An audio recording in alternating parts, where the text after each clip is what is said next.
दोस्तों, इजिप्ट यानी कि मिस्र दुनिया के उन देशों में से एक है जिनका इतिहास अपने आप में काफी समृद्धशाली और वैभवशाली रहा है। इन देशों के इतिहास में मानव इतिहास के वो ऐतिहासिक पन्ने भी शुमार हैं जो इंसानी विकास को दर्शाते हैं। गुजरी हुई सदियों के इतिहास में इस देश ने कई ऐसी घटनाओं को देखा है जो अपने आप में ही चौंकाने वाली है। इस देश की मिट्टी में कई ऐसे राज दफन हैं जो जब सामने आते हैं तो लोग चौंक जाते हैं। इसीलिए आज की वीडियो में हम आपके लिए लेकर आए हैं इजिप्ट की ऐसी ही कुछ खोजों के बारे में जिन्होंने सामने आकर लोगों के साथ साथ वैज्ञानिकों तक को भी चौंका दिया। तो चलिए शुरू करते हैं हमारी इस वीडियो को। Number 1, plague of Cyprian. दोस्तों, आज की दुनिया कोरोना नाम की एक महामारी से जूझ रही है जिसने पूरे विश्व में कोहराम मचा कर रखा है। एपिडेमिक के इतिहास में कई सारी ऐसी महामारियां दुनिया में आई जिन्होंने काफी कोहराम मचाया। ऐसी ही एक महामारी के तथ्य अभी फिलहाल में ही जब आर्कियोलॉजिस्ट की एक टीम को मिले जो इजिप्ट में एक साइट का एक्सकवेशन कर रही थी। इस खुदाई के दौरान 249 से 262 एडी के बीच रोम, इजिप्ट और ग्रीस में फैले प्रसिद्ध प्लेग ऑफ सिप्रियन के सबूत मिले हैं। उस जमाने में फैले इस प्लेग के बारे में कहा जाता है कि इस बीमारी ने लाखों लोगों की जान ली थी। इस प्लेग को रोमन एम्पायर को वीक करने के लिए भी दोषी ठहराया जाता है। इस खुदाई के दौरान कई सारे ऐसे कंस्ट्रक्शन और ऐसी कई मम्मी मिली हैं जिनके लिए एक्सपर्ट्स मानते हैं कि ये उसी महामारी में जान गंवाए लोगों की मम्मी है। इस बीमारी के सिम्टम्स आमतौर पर स्मॉल पॉक्स, इन्फ्लुएंजा और फीवर थे जिनको सिप्रियन नाम के बिशप ने आइडेंटिफाई किया था। बाद में इसी बिशप के नाम पर इस प्लेग को प्लेग ऑफ सिप्रियन कहा गया। नंबर 2, कोन हैट ऑफ इजिप्शियंस। दोस्तों, इजिप्ट के इतिहास से जुड़ी जब भी हम कभी कोई पिक्चर या हिस्टोरिकल फाइंडिंग्स देखते हैं तो उन फाइंडिंग्स में लोग अपने सिर पर कोन नुमा कोई हैट टाइप एक सूटिंग पहने हुए दिखाई देते हैं। इसके संदर्भ में हिस्टोरियंस अलग अलग व्यूज रखते हैं। कुछ का मानना है कि यह इजिप्ट के लोगों का एक स्टेटस सिंबल था, तो कुछ लोगों का मानना यह था कि यह किसी पर्टिकुलर पोस्ट से संबंधित लोगों से जुड़ी हुई कोई यूनिफॉर्म का हिस्सा है। लेकिन 2019 में आर्कियोलॉजिस्ट की एक टीम ने इजिप्ट में एक एक्सकवेशन साइट का इंस्पेक्शन किया जहां पर उन्हें 2 कब्रें मिली जिसके साथ ये कोन नुमा हैट के रिमेन्स भी दफन थे। उन कब्रों में पाए गए रिमेन्स की जब जांच की गई तो पता चला ये कब्रें किसी सामान्य इंसान की थी जिसकी मृत्यु लगभग 3300 साल पहले हुई थी, न कि किसी अमीर इंसान की। तो इस थियोरी के हिसाब से स्टेटस सिंबल वाली बात तो फिट नहीं बैठती। बहरहाल जब इन हैट्स के रिमेन्स की जांच की गई तो पता चला कि ये हैट्स 20 वैक्स से बनी हुई थी, जिसके बारे में धारणा थी कि इन हैट्स की वैक्स के पिघलने से उनके सिर की सफाई हो जाती है। Number 3, Egypt unveils preserved coffins. साल 2020 में इजिप्ट की राजधानी कायरो से लगभग 30 किलोमीटर दूर आर्कियोलॉजिस्ट को एक एक्सकवेशन साइट की खुदाई के दौरान कुछ ऐसा मिला जो आमतौर पर इजिप्ट में नहीं पाया जाता। इस खुदाई में उन्हें इजिप्शियंस की एक कब्रगाह मिली जिसमें कई सारी कब्रें दफन थी। ह्यूमन शेप्ड कॉफिन्स में दफन ये कब्रें अपने आप में ही काफी ज्यादा शॉकिंग थी, क्योंकि इन कब्रों को जमीन से लगभग 10 मीटर गहराई में दफनाया गया था। और उससे भी ज्यादा चौंकाने वाली बात तो ये थी कि ये कॉफिन्स इतने ज्यादा अच्छे से पैक थे कि जब इन्हें रिकवर किया गया तब भी ये काफी अच्छी कंडीशन में थे, जबकि इनको लगभग 2500 साल पहले दफनाया गया था। एक्सपर्ट्स की माने तो इन कब्रों की सबसे चौंकाने वाली बात थी कि उनका मानना यह था कि इन कॉफिन्स को ओरिजिनली यहाँ नहीं दफनाया गया था, बल्कि इन्हें किसी दूसरी कब्रगाह से यहाँ पर लाया गया था, जो कि आमतौर पर इजिप्शियन कल्चर में नहीं देखा जाता। अभी तक रिसर्चर्स ने इस साइट से लगभग 59 कॉफिन्स रिकवर कर लिए हैं और उनका मानना है कि अभी और भी कई कॉफिन्स इस साइट में दफन हो सकते हैं। Number 4, first Roman mummy. साल 2010 में आर्कियोलॉजिस्ट की टीम को एक एक्सकवेशन साइट की खुदाई के दौरान रोमन एरा की एक मम्मी का कॉफिन मिला। इस कॉफिन को जब खोला गया तो उसमें एक रोमन महिला के शव को मम्मी के रूप में प्रिजर्व करके रखा हुआ था। इस कॉफिन और उस महिला की मम्मी के कपड़ों को देखकर लग रहा था कि ये मम्मी किसी ऊंचे घराने की अमीर महिला की है।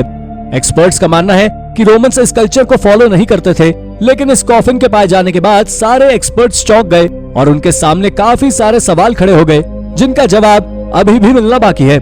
लेकिन एक्सपर्ट्स मानते हैं कि जैसे जैसे और सबूत मिलते जाएंगे इस बात को दम मिलता जाएगा कि रोमन्स भी इजिप्शियंस के मम्मी बनाने के कल्चर को फॉलो करते थे। नंबर 5, ओल्डेस्ट विलेज अनअर्थड इन नाइल डेल्टा रीजन।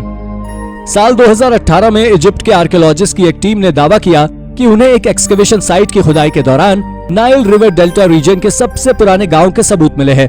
आर्कियोलॉजिस्ट की टीम को इस गांव के सबूत इजिप्ट की राजधानी कायरो से लगभग 130 किलोमीटर दूर मिले हैं। उनका मानना तो ये तक है कि इस गांव की उम्र इजिप्शियंस फेरोहस से काफी ज्यादा है। एक्सपर्ट्स के मुताबिक इस खुदाई के दौरान साइट पर उन्हें लगभग 5000 बीसी से भी पुराने जानवरों की हड्डियां और खाने के अवशेष भी मिले हैं। उनका कहना यह भी है कि इस गांव का इतिहास गीजा पिरामिड के बनने से भी लगभग 2500 साल पुराना है। इस साइट के मिलने से रिसर्चर्स की उत्सुकता काफी बढ़ गई क्योंकि अब उन्हें इस गांव के जरिए उस जमाने के लोगों के बारे में जानने का मौका मिलेगा। Number 6, the arc of covenant unearth. दोस्तों, साल 2019 में टेल अवीव यूनिवर्सिटी की एक रिलीजियस आर्कियोलॉजिस्ट की एक टीम ने क्लेम किया कि उन्हें बेट शमेश शहर की एक एक्सकवेशन साइट की खुदाई के दौरान लगभग 3100 साल पुराना एक मंदिर मिला है, जिसको ज्यूज के सबसे धार्मिक आर्क ऑफ कोवेनेंट का एक हिस्सा माना गया। उनका कहना है कि खुदाई के दौरान इस मंदिर में पाए गए एक पत्थर पर उनका पवित्र आर्क ऑफ कोवेनेंट को रखा गया था, जिसे बाइबल में बताया गया है। उनका ऐसा मानना इसलिए है क्योंकि उनके पूर्वज मोसेस ने जैसा अपनी टीचिंग्स में आर्क ऑफ कोवेनेंट के बारे में बताया है, ये बिल्कुल वैसा ही है। आर्क के बारे में कहा जाता है कि आर्क में 10 कमांडमेंट्स हैं, जो मोसेस को माउंट सिनाई पर मिली थी, जो कि ज्यूइश लोगों की सबसे पवित्र बिलीफ्स में से एक है। आर्कियोलॉजिस्ट का मानना यह भी है कि ये पत्थर बिल्कुल सिमिलर है उस लार्ज स्टोन से जिसे फर्स्ट बुक ऑफ सैमुएल में बताया गया है। रिसर्चर्स का यह भी मानना है कि इस पत्थर का आर्क ऑफ कोवेनेंट से रिश्ता और भी ज्यादा गहरा हो जाता है, क्योंकि इस पत्थर को जहां पाया गया वो लोकेशन खुदाई के दौरान लगभग 12 BC पुराने मिले मंदिर के एकदम बीचों बीच है, जो बाकी दिवलों से काफी दूर है, और उसका मुख भी उगते सूर्य की ओर है, जो पूजा के स्थान को दर्शाता है। इस पत्थर से जुड़ी रिसर्च अभी भी जारी है, लेकिन इस पत्थर का मिलना अपने आप में ही एक अचंभे की बात है, जिसने ज्यूइश लोगों की बिलीफ को और भी ज्यादा स्ट्रॉन्ग किया है। Number 7, secret of screaming mummy reveals. साल 1881 में कशेट ऑफ डेल अल बहारी, जहां पर 21st और 22nd डायनास्टी के प्रीस्ट रॉयल परिवार के सदस्यों की मम्मी को प्रिजर्व और प्रोटेक्ट करके रखते थे, जिससे चोर उन्हें चुरा न सके। उसके मास एक्सकवेशन के दौरान खोजकर्ताओं को खुदाई के दौरान कई सारी मम्मी के बीच एक ऐसी चौंकाने वाली मम्मी भी मिली जो दूसरों से काफी अलग थी। इस मम्मी का मुंह खुला हुआ था, जिससे प्रतीत हो रहा था जैसे कि जिस भी इंसान की ये मम्मी है वो इंसान अपनी मौत के समय चीख रहा हो, यानी कि उससे जिंदा दफना दिया गया हो।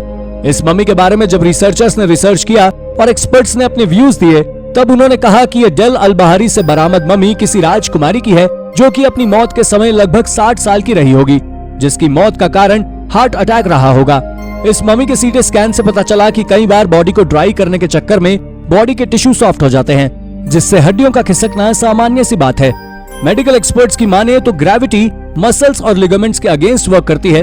जब ह्यूमन बॉडी अनफंक्शनल हो जाती है, यानी कि डेड हो जाती है, तो ये बहुत सामान्य बात है।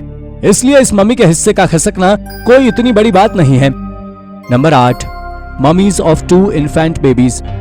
दोस्तों, साल 2008 में तूतनखामून के टूम्ब से 2 ऐसी ममीज मिली, जिसने आर्कियोलॉजिस्ट को काफी चौंका दिया। रिसर्चर्स के मुताबिक ये ममीज 2 छोटी छोटी बच्चियों की थी। इन दोनों ममीज के मिलने के बाद रिसर्चर्स काफी ज्यादा शॉक थे, क्योंकि बच्चों की मम्मी बनाना कोई नॉर्मल प्रैक्टिस नहीं थी। इन ममीज के फाइंडर्स के मुताबिक इन ममीज में से एक की लंबाई लगभग 30 सेंटीमीटर और एक की लंबाई लगभग 38 सेंटीमीटर थी। एक्सपर्ट्स के मुताबिक जिन बेबीज की ये मम्मी थी, उनकी उम्र लगभग 7 महीने रही होगी, जिन्हें लगभग 3000 साल पहले दफनाया गया होगा। इससे भी चौंकाने वाली बात यह थी कि इन बेबीज को मम्मी बनाने से पहले इनके ब्रेन्स को नहीं निकाला गया था, जो कि मम्मीफिकेशन से पहले निकाला ही जाता है। साइंटिस्ट के मुताबिक ये बेबी ममीज फेरोहा तूतनखामून की बेटियां थी। इन बेबी ममीज मिलने के फैक्ट को एडमिनिस्ट्रेशन ने पब्लिक से भी काफी समय तक छुपा कर रखा। तो दोस्तों, कैसी लगी आपको हमारी ये वीडियो, हमें कमेंट करके जरूर बताइएगा।